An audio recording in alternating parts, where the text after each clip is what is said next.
So this is my wonderful grandma, Oh, thank you. and she just takes me like everywhere I want. Like no kidding, she takes me to every play that's out. Yes. Just she does a lot of stuff. What's your favorite play that I've taken you to? It's probably like, huh? What was the first one we went to? Lion King? My favorite was Mary Poppins. That's what I thought. Yeah. That was a lot of fun. So one of the things that your grandma's favorite for is giving people advice, whether it has been asked for or not. I know many times over the years I've been out with her to dinner, and I've had to don't bring a talk about book that. repeatedly because she will just walk over to somebody else's table and start giving them life and love advice, which is something that most people appreciate. I would say that no one has ever not appreciated it, except for Dad. Of course, you don't know that because know they that. never talk to us again. This We was never at a see them again time. because they're strangers. Yeah, this was at a time in my life when I was taking energy classes. I was taking psychology. No. I was taking. I was doing with Christine, going over my life and how it portends to other people in their lives and how they're affected by my actions and what I do. And then I found out a lot about myself, and I suddenly thought that I was a guru. And I would be with my children at dinner, and I would see a couple, and I would go over them and say, "Are you married?" But don't you think it's because you got a feeling from them? I did get feelings. It Yeah. was from the energy. Exactly. And they would say, "No, we're not married." And I said, "Well, you're going to be." I didn't even know them. And then I'd walk back down and eat. And they'd be looking at me, and my children would be like this. No, I never Like, cared. Are they finished? The boys boys cared. cared. And then I started doing it whenever I had these feelings about people. And usually in my family, anyway, it was correct advice. Needless to say, a lot of people come to you for advice over the years. Yes, I'm known as Dr. Tuckfelt. Yes. What are some of your words of wisdom? I remember, don't let the door hit you in the ass on the way On out. the way out, absolutely. I remember that one. Be cognizant of the time that you have, because be cognizant of the people that you're around, how your life affects them, and what you want to do with your life, who you want to be with, how you want your life to turn out.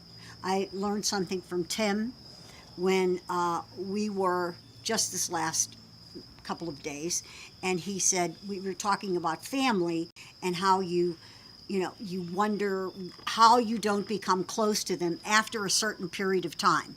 And Tim said that tell them, you knew. No, please go. Okay, Tim knew that he wanted to be a success in life. And so he had to take his own path, go on his own path, wherever it led him. And he was very determined to do so. And that causes, because of a family, you disengage from the family because you're busy working and you live somewhere else. And the closeness of the family is not there because of that. And he succeeded, and everything is, that's, I think, was my major thing, was that you determined what you wanted to do, and you went ahead and did it.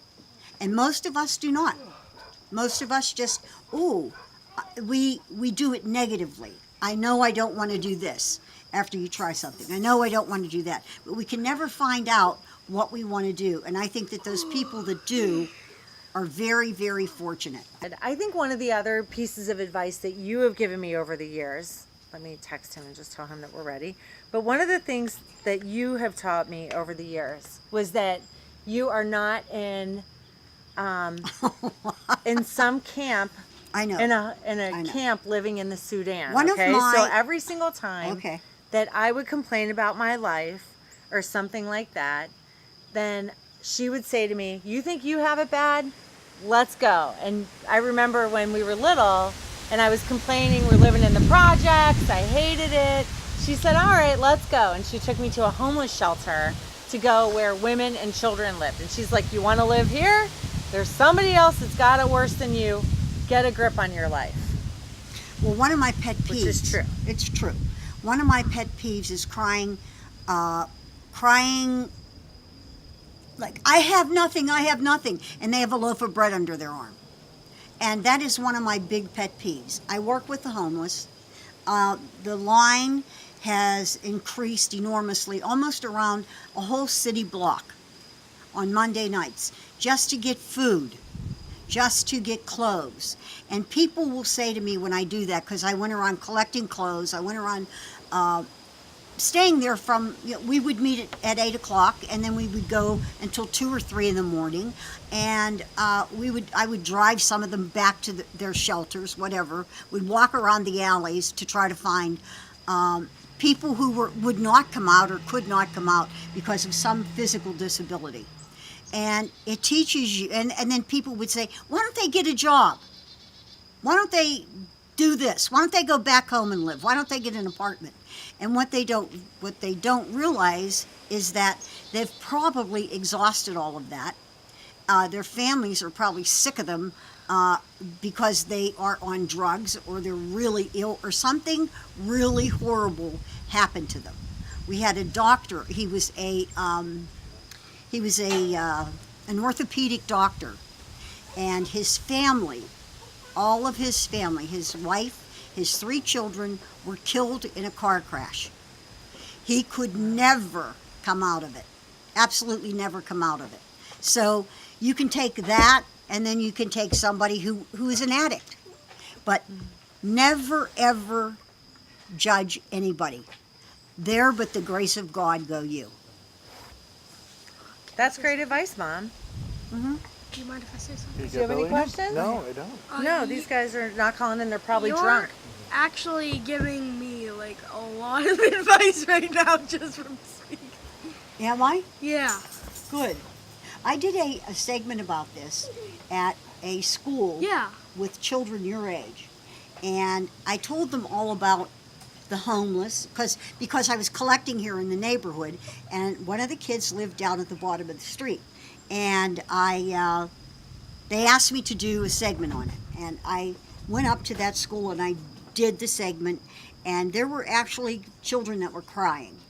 And the next thing I know, tons of boxes showed up, fruit, from Yeah. all these people. And the teacher called me back and she said, you really had an impact on these children. That's And that great. made me Yeah. feel really good.